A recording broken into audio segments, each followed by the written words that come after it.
mensajes, ahí está, tengo Zoom, no voy a poder entrar, pero aquí en los mensajes de...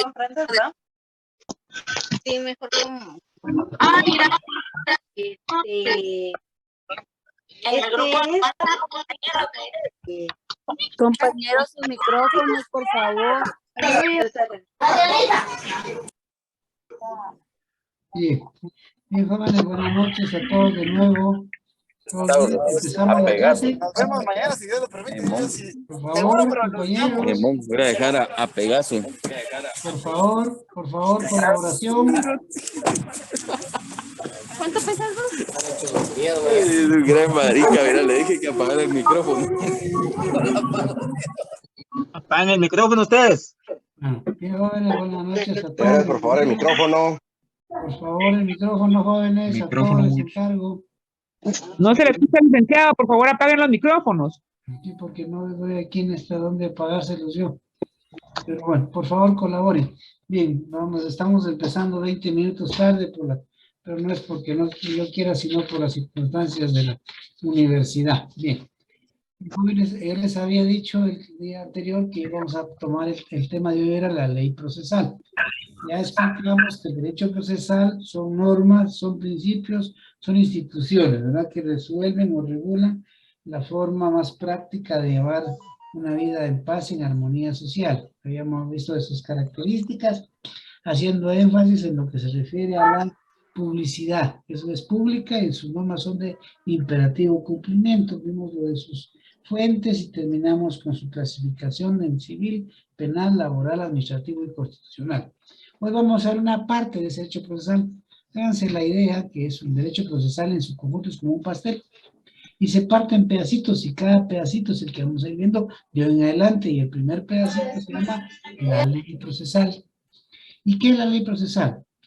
En lo que vimos el otro día y que les pusimos ahí, quisiera un pequeño detalle del contenido del derecho procesal. Al final señalamos lo que era la conducta del juez y de las partes y eventualmente de unas personas que intervienen en un proceso que se llaman terceros.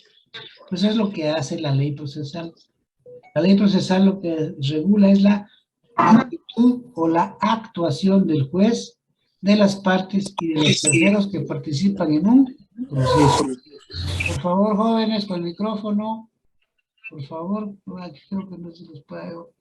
Bueno, aquí creo que lo puedo hacer.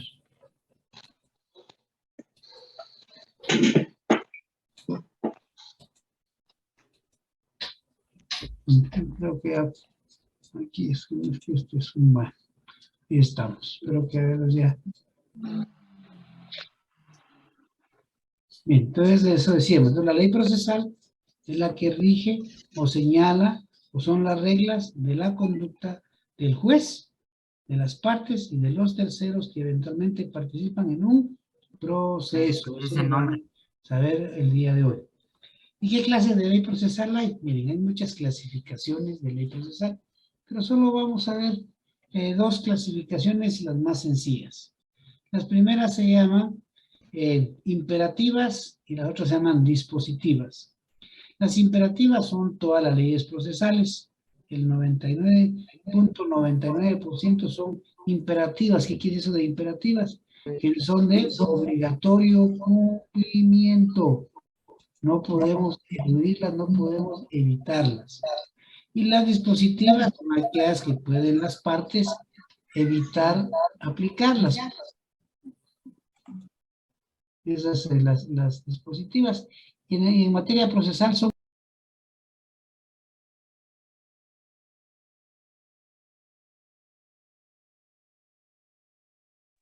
Vic, no se le escucha. Licenciado, ¿podría decirle el volumen a su audio, por favor? Y disculpe, se le fue el audio. Se le fue el audio, licenciado. Apagó su micrófono.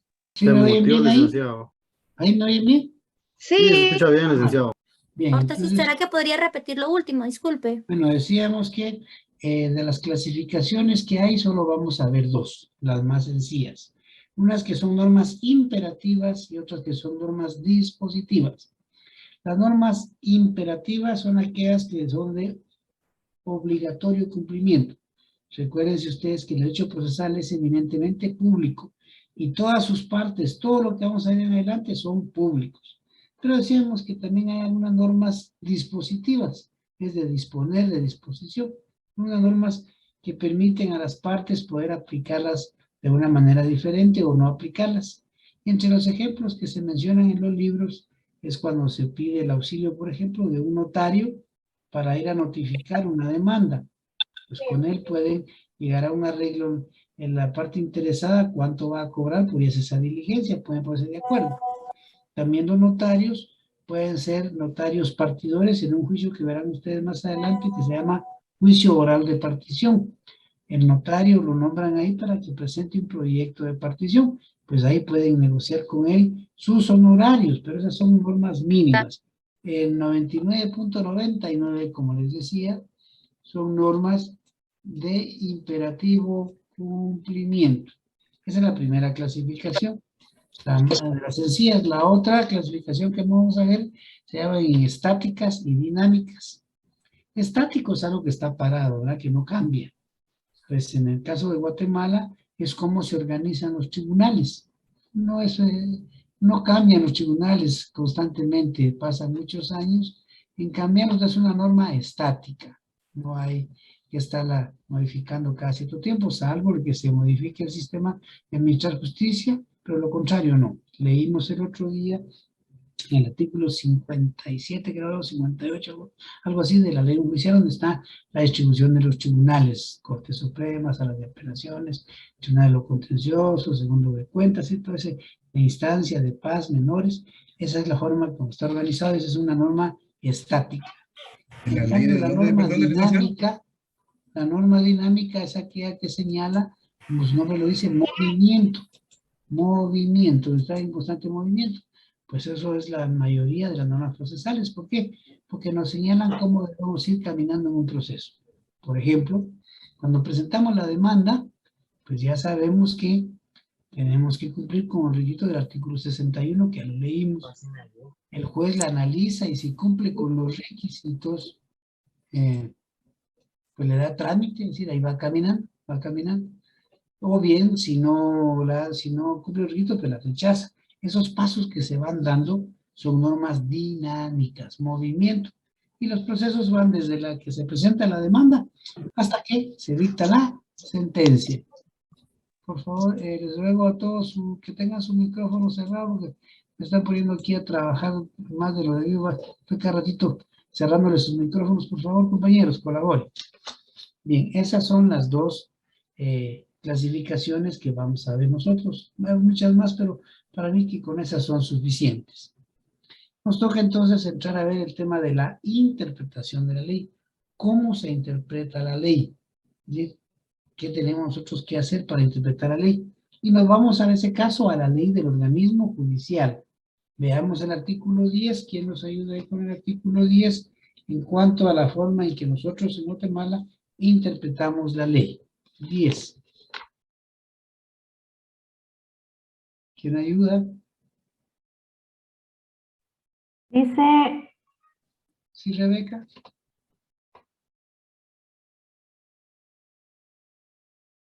Artículo 10, reformado 2005, ambos del Congreso de la República. Interpretación de la ley. Las normas se interpretarán conforme a su texto según el sentido propio de sus palabras, a su contexto y de acuerdo con las disposiciones constitucionales.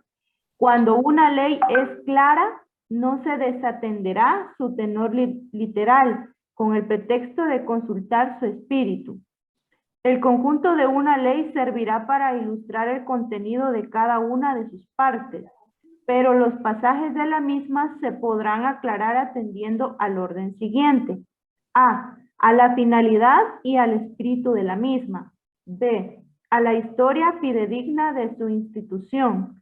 C. A las disposiciones de las otras leyes sobre casos o situaciones análogas. D. Al modo que parezca más conforme a la equidad y a los principios generales del derecho.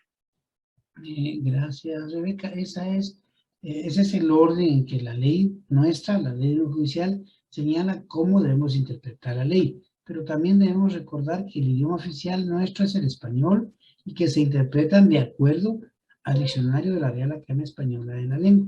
Entonces es bueno para que lo recordemos el artículo 11.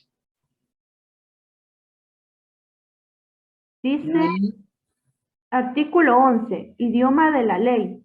El idioma oficial es el español. Las palabras de la ley se entenderán de acuerdo con el diccionario de la Real Academia Española, en la acepción correspondiente, salvo que el legislador las haya definido expresamente. Si una palabra usada en la ley no aparece definida en el diccionario de la Real Academia Española, se le dará su acepción usual en el país, lugar o región en que se trate. Las palabras técnicas utilizadas en la ciencia, en la tecnología o en el arte se entenderán en su sentido propio, a menos que aparezca expresamente que se han usado en sentido distinto. muchas gracias, Rebeca. Es decir, eso es como interpretamos, y entonces seguimos viendo qué clases de interpretación hay, entendiendo que en el caso de Guatemala se hace de acuerdo a los parámetros que señala el artículo 10 de la ley judicial, y de acuerdo al 11 que señala nuestro idioma oficial, que se hace de acuerdo a al diccionario de la Real Academia Española. Bien, pues de acuerdo a eso se dan dos clasificaciones también de lo que es la interpretación de la ley. Hay una interpretación que es de acuerdo a la persona que la realiza, de acuerdo a una persona, y se divide como auténtica, judicial, que también se llama usual, o doctrinaria. ¿En qué consiste cada una de esas? Pues la interpretación auténtica es la que realiza el mismo órgano que la emitió. Es decir, el órgano que emitió, en el caso de Guatemala, el Congreso de la República, pues ellos mismos la interpretan. Claro, esa en Guatemala no se ha dado. Se ha dado una vez, pero no fue el Congreso de la República, sino la Asamblea Nacional Constituyente. Me dio el problema de un ciudadano que quería optar a presidente y en los legisladores en la Asamblea habían señalado que no podía participar por hechos anteriores. Entonces se reunió la Asamblea Nacional Constituyente e hizo la interpretación adecuada. A eso se refiere que es el mismo órgano que emite la norma, el mismo órgano que la interpreta. Interpretación auténtica. La judicial o usual es la que se realiza todos los días por parte de los jueces en los tribunales. Todos los días los jueces tienen que estar aplicando la ley, todos los días tienen que estar dictando sentencia, y cuando eso pasa, pues tienen que interpretar todas, según el ramo que están, todas las leyes aplicables en ese caso. Si ustedes van a los tribunales a pasear a unas vueltitas, se van a dar cuenta que todos los días los tribunales están ocupados, todos los días, y están interpretando la ley cada vez que resuelven. Esa se llama judicial o usual. Y la doctrinaria, esa interpretación la hacen aquellas personas que se dedican al estudio del derecho. Esa es su vida, ¿va? Ellos se dedican a estudiar el derecho y hacen sus interpretaciones de acuerdo a toda la historia de las instituciones, cómo se ha aplicado, qué cambios han tenido, cómo debe entenderse en la actualidad. Eso es la interpretación doctrinaria, es la realizada por los científicos del derecho. ¿Hay alguna duda en esta clasificación por la persona que la realiza? Sí, licenciado, dijo doctrinaria, judicial, ¿y cuál otra más? Y auténtica. ¿Cuál es la auténtica? Decíamos que la auténtica es la que realiza la misma persona que emite la norma. En el caso de nosotros, quien emite es el Congreso de la República, pero si hubiera necesidad de pedirle que interprete, tendrán que reunirse para hacer esa interpretación. Y les mencionaba el caso de la Asamblea Nacional Constituyente, que se tuvo que reunir para interpretar el artículo 186 de la Constitución. Bueno, veamos. La otra clasificación que tenemos es la de por los efectos que produce. Y en eso también hay una que se llama extensiva, otra es restrictiva, otra se llama analógica, derogatoria y declarativa. ¿En qué consiste cada una? Extensiva es cuando las palabras de la ley no se han utilizado de acuerdo al diccionario de la Real Academia Española de la Lengua. Las palabras dicen menos de lo que debe decir, entonces se extiende su significado para resolver el problema. Recuerden que el derecho persigue la paz y la armonía social. Entonces, si está corta la ley, pues hay que extenderse para aplicarla, para interpretarla correctamente. Es extensiva, más allá de lo que dice. Al contrario, la restrictiva es cuando se reduce, la ley dice mucho más, pero simplemente se reduce lo que es su ámbito de aplicación. Por lo mismo, ¿verdad? Si se aplica totalmente, en lugar de crear justicia, se va a crear un problema. En ese sentido, los legisladores cuando emiten sus sentencias, cuando resuelven todos los días en los tribunales, pues ven si es necesario aplicarla como está o restringir su interpretación. La otra es la analógica, la analogía. Es buscar en otros casos parecidos. No hay un caso en la ley que estamos viendo. Entonces se busca uno parecido en otro, la analogía. Pero hay algo importante. En materia penal es prohibida la analogía. No se pueden crear delitos por analogía. ¿Qué quiere decir eso? Que puede parecer un delito lo que la persona hizo, pero si en el Código Penal no está como delito, no es delito, aunque se parezca mucho. Dice, no encuadra en todos los elementos que señala la ley, entonces no es delito. Pero mire, por analogía se parece, no. En materia penal, no se les olvide, apúntenlo por ahí, es prohibida la analogía, crear delitos por analogía es prohibido, la analogía. La derogatoria, ¿a qué se refiere esa derogatoria? La ley está vigente, es una ley vigente, pero no se aplica. Se tiene como que fuera derogada. Bueno, ahí está la ley, nunca la ha derogado el Congreso, pero nadie la aplica. Un ejemplo muy sencillo, porque ya se lo mencioné, es una ley del tiempo de Ubico, en la que obliga, porque la ley es vigente, obliga a los pilotos de los servicios públicos para pasajeros que deben llevar uniforme. Ustedes no ven que nadie de los pilotos que andan para arriba y para abajo lleven uniforme, o sea que la ley está ahí, pero nadie la aplica. Entonces, tácitamente es como que estuviera derogada. A eso se refiere. Y la declarativa es en realidad declarar cuál fue el verdadero sentido y el alcance de la ley, qué quiso decir el legislador y hasta dónde pretendió abarcar. Esa es la declarativa, que es la importante y la que se aplica en Guatemala, la declarativa.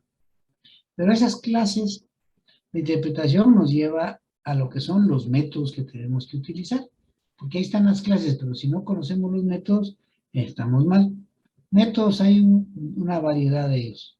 Vamos a ver el primer método, que se llama método gramatical. Es el que ya leímos.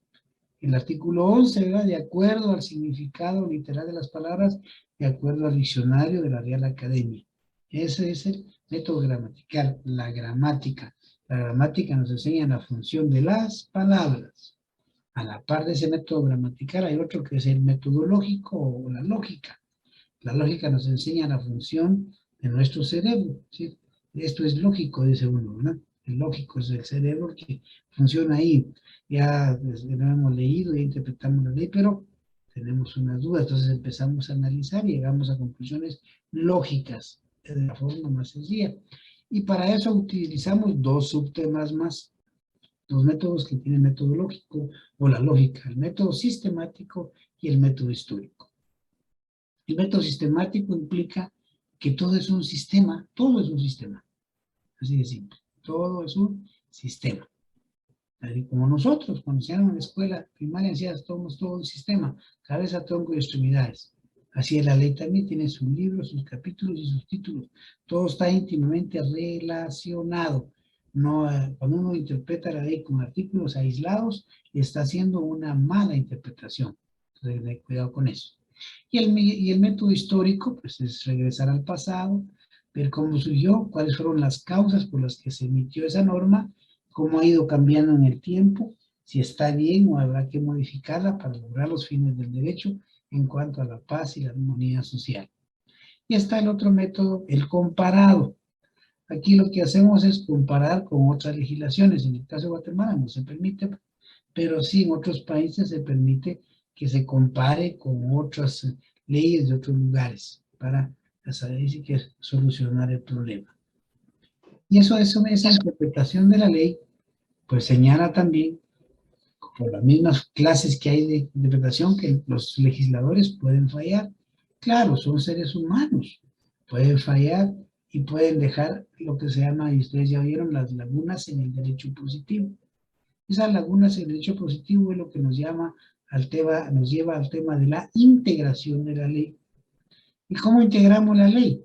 Pues el artículo 10 que leímos, que es bien largo, pero los últimos dos incisos, el C y el D del artículo 10, se refiere a la integración. Es decir, no hay una norma que resuelva el caso, entonces nos vamos a la analogía o a la equidad o a los principios generales del derecho.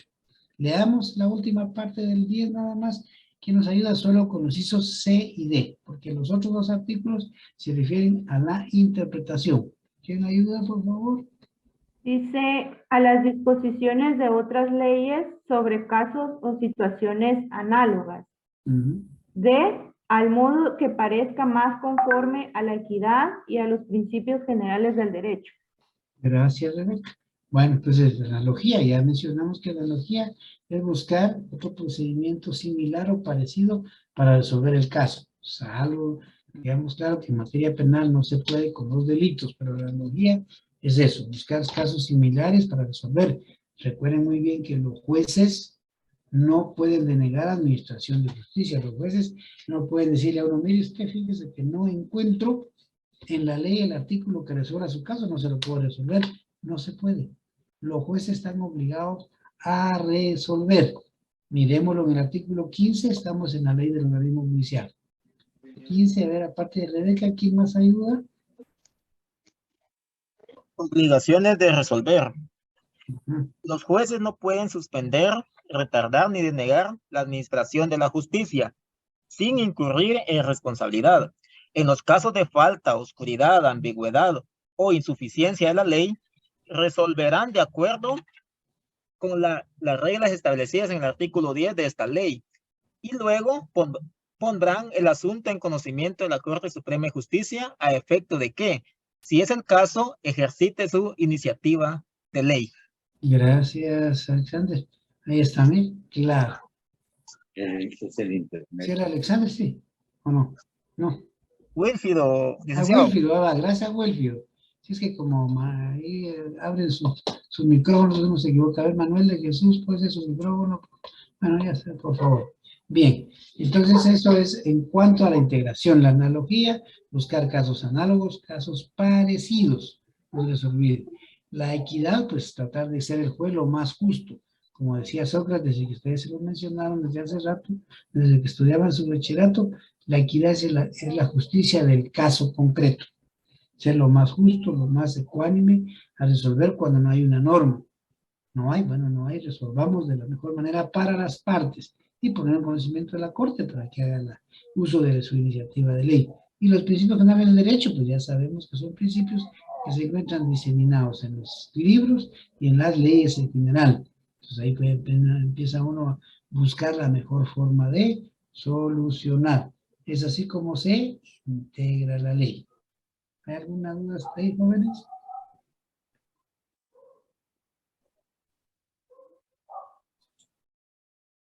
¿Estamos ahí? Bueno. Dijo que para la integración de la ley es por medio de analogía y por equidad. Y los principios generales del derecho. Ok, gracias. Bien. Veamos ahora cómo se aplica la ley procesal. La ley procesal se aplica en el tiempo y en el espacio. Cuando hablamos de espacio nos referimos al territorio. Recuerden bien que en Guatemala se aplica a la ley a todos los que se encuentran en el territorio nacional, salvo desde luego los tratados aceptados y ratificados por Guatemala, pero en términos generales la ley se aplica aquí a quien esté, no importa si es extranjero, pero hay que estar pendientes si Guatemala ha firmado con estos países de donde son originarios algún tratado internacional en cuanto a eso. Pero en el espacio hay tres sistemas o tres formas de aplicar la ley. Porque en la actualidad, pues la gente viaja, va y viene, celebra contratos, puede también incurrir en algunas anormalidades o ilegalidades. ¿Y qué hay que hacer? Pues hay que resolverlas y la misma ley nos da la solución. El primer método para solucionar los problemas es el de la personalidad de la ley. ¿Qué quiere decir esto? Que la persona va con su ley a donde vaya. Sea un guatemalteco, Va a México, va a Estados Unidos, va a El Salvador, va a Panamá, lleva su ley, pero vamos a ver en qué casos. Establece que lleva su ley y debe ser respetada a donde va. Veamos para eso el artículo 24. ¿A ver quién me ayuda? Artículo 24, estamos en la ley del organismo judicial. Dice estatuto personal. El estado y capacidad de las personas y las relaciones de familia se rigen por las leyes de su domicilio. Ahí estamos. Entonces, todo lo que se refiere a su estado civil, a su capacidad de goce y ejercicio y a su relación familiar, se acepta que es su ley de su domicilio. O sea que él va fuera de aquí y le tienen que respetar sus leyes en ese sentido. Por ejemplo, si un guatemalteco, como hay en los Estados Unidos cantidades de paisanos nuestros por allá, yo ayer me enteraba por cosas del trabajo que hay más de 3 millones de guatemaltecos por allá, imagínense eso. Entonces, en los guatemaltecos que están allá, en los Estados Unidos, sabemos todos de que la mayoría de edad es a los 21 años. Pero el guatemalteco se va y tiene 19 años. Perdón. ¿Ahí se le respeta eso en ese país? ¿Que es mayor de edad? ¿O se le dice, mire, usted no puede porque es menor de edad? Aquí es de 21. ¿Qué opina? A ver, ¿quién es GM? Se aplica a la mayoría de edad de Guatemala, licenciado. Así es, porque el artículo 24 dice que se rigen por las leyes de su domicilio. Es como si viene uno de allá, de un estadounidense, viene aquí, tiene 20 años. Él aquí es menor de edad. Hay que respetarle la ley de su domicilio en cuanto a su estado y su capacidad. Mire, pero en Guatemala es hecho sí, pero es que no es guatemalteco. Hay que respetarle su situación familiar, en cuanto a su capacidad de goce y de ejercicio. Pero también sea el otro, el de la territorialidad de la ley. Ese se refiere a que debe reconocerse el estado de la capacidad en el extranjero si la ley personal se reconoce. ¿Dónde está eso? Le damos el 26 en derechos adquiridos.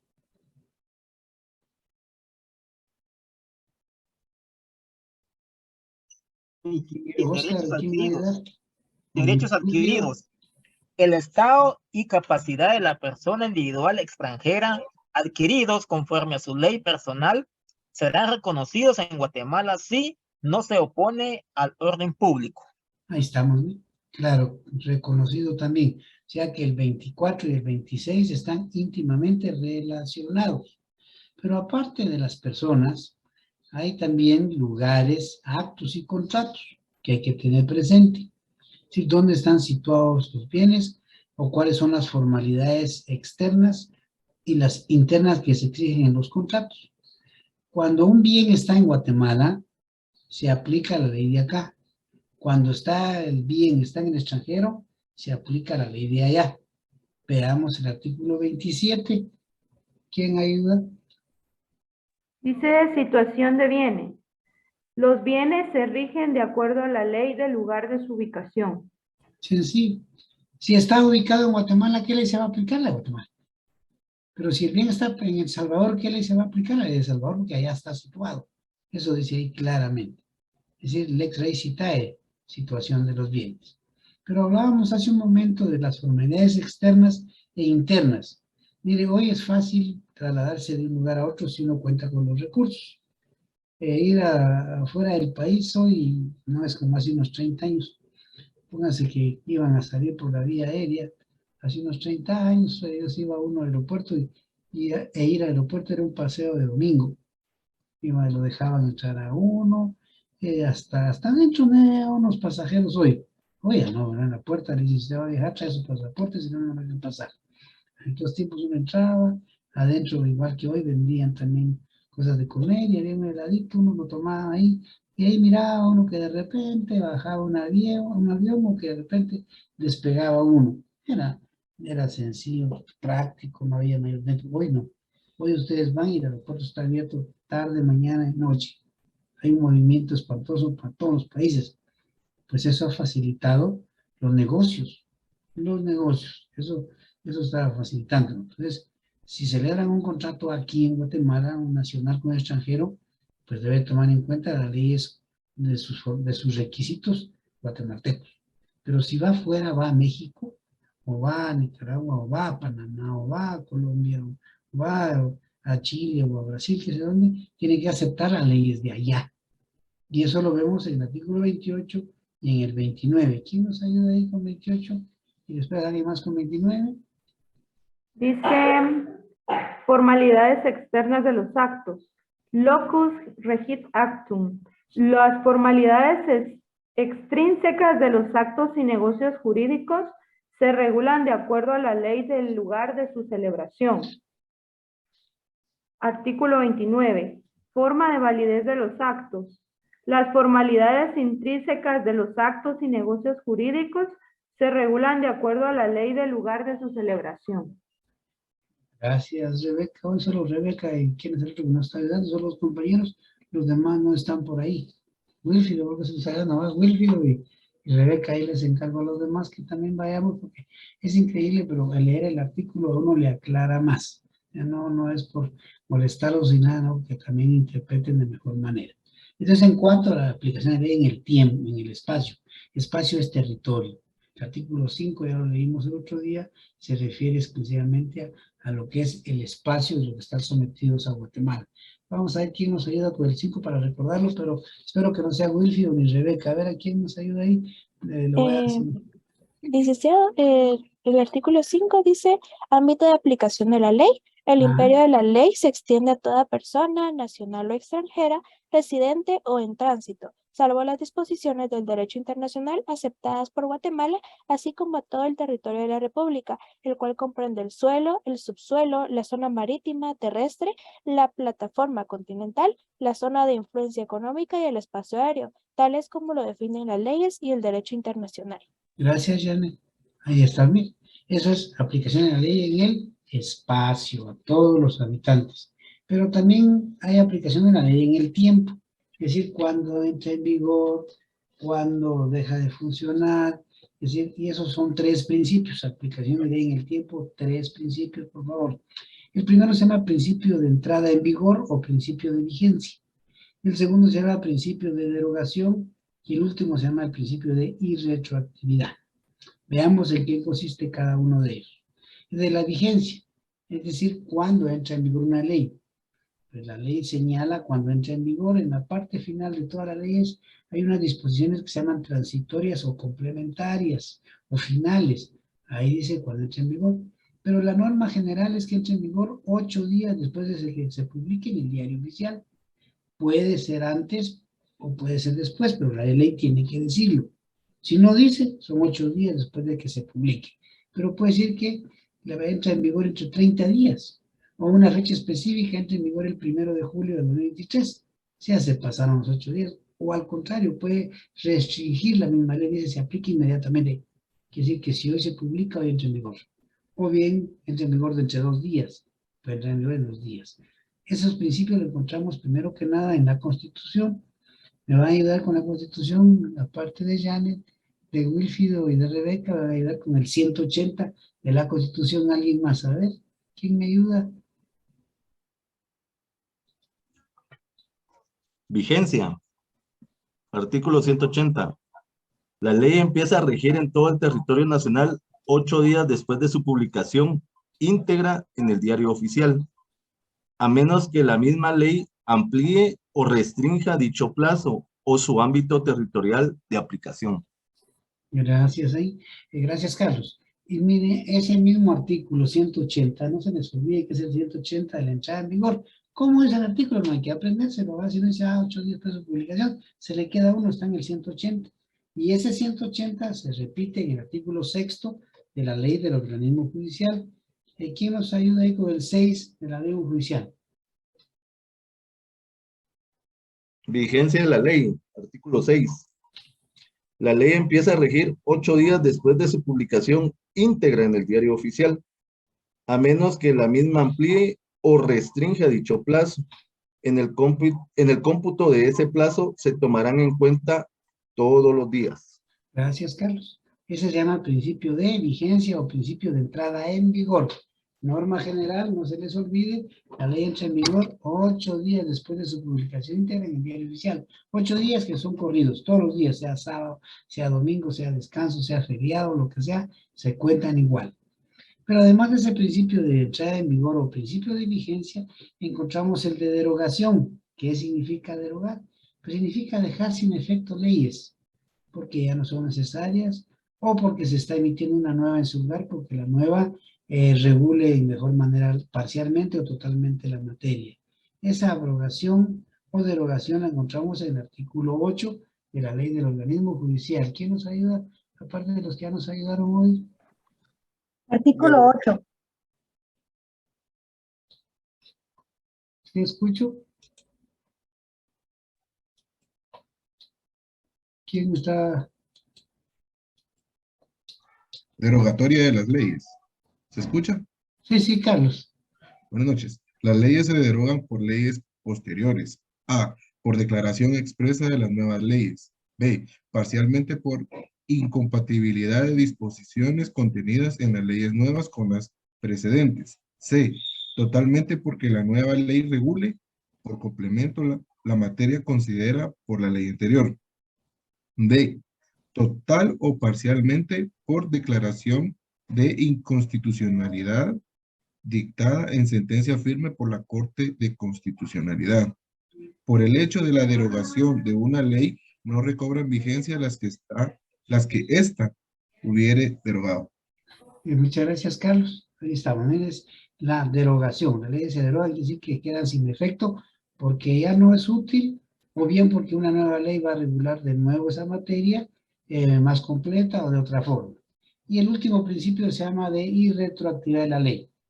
Siempre debemos tener presente que la ley siempre se aplica hacia adelante, hacia futuro, no se aplica para atrás. Si la ley entró en vigor hoy, pues de hoy en adelante se empieza a aplicar para adelante.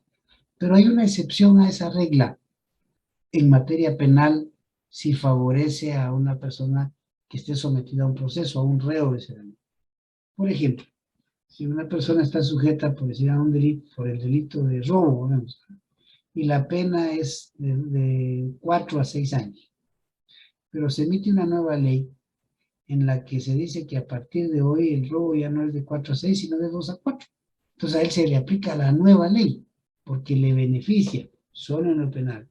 Fíjense bien, solo en la materia penal tiene efecto retroactivo de la ley. De lo contrario, la ley es irretroactiva, solo para adelante.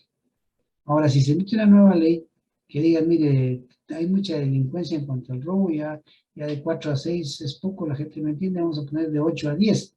Esa ley no se aplica a los que ya venían atrás, porque entonces le está perjudicando. Eso es la irretroactividad de la ley, y eso lo encontramos no solo en la Constitución, sino también en la ley del orden judicial. Leamos la Constitución, el artículo 15.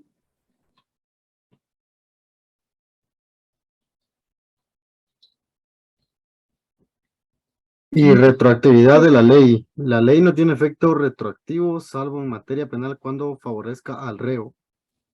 Está claro, mire. Solo cuando, gracias Carlos, solo cuando, perdón, sí, Oscar es verdad. Solo cuando favorece al reo. Si no lo favorece, no. Pero la norma es que ustedes deben tener en su cabeza ya que la ley se aplica siempre para adelante, no para atrás. Y eso mismo nos dice la ley del orden judicial en su artículo 7. ¿Alguien más que nos ayude con el 7, por favor? Y retroactividad. La ley no tiene efecto retroactivo ni modifica derechos adquiridos. Se exceptúa la ley penal en lo que favorezca al reo. Las leyes procesales tienen efecto inmediato, salvo lo que la propia ley determine. Ahí está claro. Miren, el principio implica siempre que la ley se va a aplicar hacia adelante, no hacia atrás. Pero si en un caso determinado favorece a una persona que ha sido está sujeta a un proceso o ha sido condenada y le beneficia, sí se le aplica. De lo contrario, no. Bien, les agradezco a los compañeros que colaboraron conmigo el día de hoy y le agradezco a todos su paciencia en otros problemas. Hablé hace un ratito con el ingeniero Castillo, también Lilian Castillo, pues hablé con el ingeniero Castillo pidiéndole el favor de que esto lo arregle y se supone que ya estaba arreglado, mas sin embargo tenemos el problema. Esperamos que la semana entrante no tengamos ese inconveniente. Quiero decirles que el 22 de febrero, creo que es miércoles, algo así, es el examen parcial, el primer examen parcial. ¿Qué vamos a evaluar en este primer examen parcial? Pues vamos a evaluar los diferentes modos de resolver los conflictos. Es decir, lo que hablamos de la autodefensa, la autocomposición y la heterocomposición. Vamos a evaluar el tema del derecho procesal, sus características, su naturaleza, sus fuentes propias y su clasificación. La ley procesal que vimos hoy. Y la próxima clase vamos a ver lo que es la jurisdicción y la próxima la competencia. Esos son los temas que yo espero que los agotemos para evaluar. De todos modos, vamos a estar pendientes de confirmarlos. Vamos a evaluar en el primer examen. Consejo sano, pónganse a leer ya. Si tienen dudas, para eso estoy de este lado. Apúntelas en unos ojitos, una su hojita para que no se les olvide. Y me las preguntan que con mucho gusto. Así ustedes no solo aprenden su curso, sino que además lo aprueban. Ya que por hoy lo dejamos ahí. Les deseo feliz noche, buen provecho y que tengan un buen Licenciado, una pregunta. y síganse cuidando. ¿Sí, Carlos? Así como, por ejemplo, yo que no pude entrar a la clase por cuestiones de que no podíamos entrar por más de 100, yo me perdí esa clase. ¿Y cómo puedo para ponerme al día? No Mire, sé si me algún puedes... compañero hay que se la pase, porque hay unos compañeros que le están grabando. Entonces les aconsejaría a los que lo han grabado que colaboren con los demás, pásenselas. Pase así, no tienen problema, porque en este mundo hay que ayudarse todos, porque uno nunca sabe en qué momento va a necesitar de los compañeros. Por favor, compañeros, pásensela a los demás. Yo espero que no tengamos problema de ahora en adelante, pero ayúdense, auxíliense, más que nadie ustedes. Ahí, yo sé que casi todo el mundo lo está grabando. Licenciado, disculpe, tengo una pregunta. Bueno, más que nada es solo para tener algo en claro.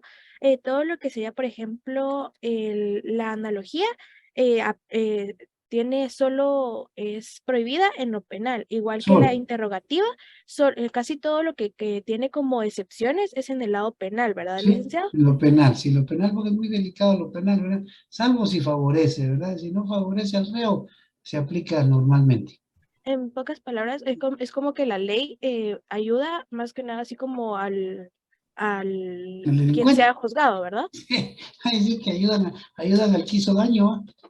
Sí, bueno, Ujú. eso y también para comentarle que el segundo link que envió en Classroom ¿cómo se llama esto? De Meet, sí, Ah. sí había funcionado, ese ya también ya había aceptado a la mayoría de compañeros, el primero no, pero el segundo ya había funcionado, licenciado. Bueno, pero pues este también nos funcionó, ¿verdad? Que es lo importante. Bueno, vamos a ver primero, Dios, ya la semana tengamos estos Ya una inconvenientes. pregunta. Buenas noches. Buenas noches, ¿sí, Rebeca? Para antes del parcial, ¿usted da algún repaso de la clase? Mire, si da tiempo lo hacemos con mucho gusto.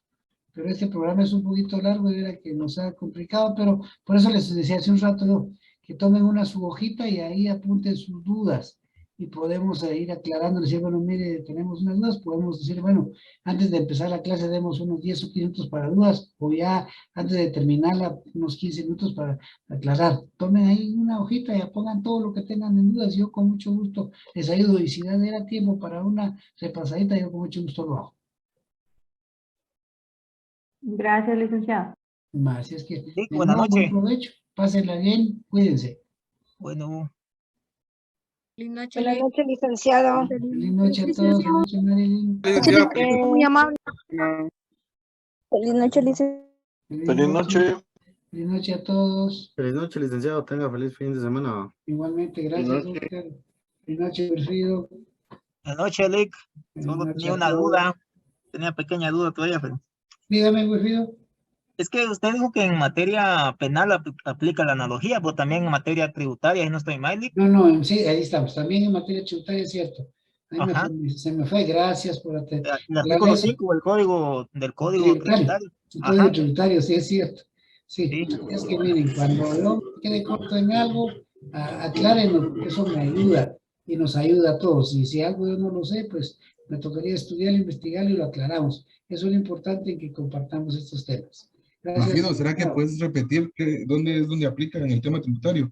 En el artículo 5 del código tributario, ahí también habla de la integración, por integración analógica no se pueden Crear instituirse figuras. sujetos pasivos, tributarios, ni crearse, modificarse o suprimirse obligaciones. Así es. De nuevo les agradezco a todos. Si hay algo así, díganme, hagamos. Bueno, de nuevo, buenas Gracias, noches, Lick. jóvenes. Buenas Buen noches. provecho. Gracias, Hasta compañero. luego. Gracias, Lick. Feliz noche. Lick, buenas noches. Disculpe, ¿cuándo dijo que eran la fecha tentativa del parcial? El 22 de febrero. Ah, ok, perfecto. Gracias. Feliz noche, Lick, y feliz fin de noche. semana. Igualmente, pásenla bien, cuídense.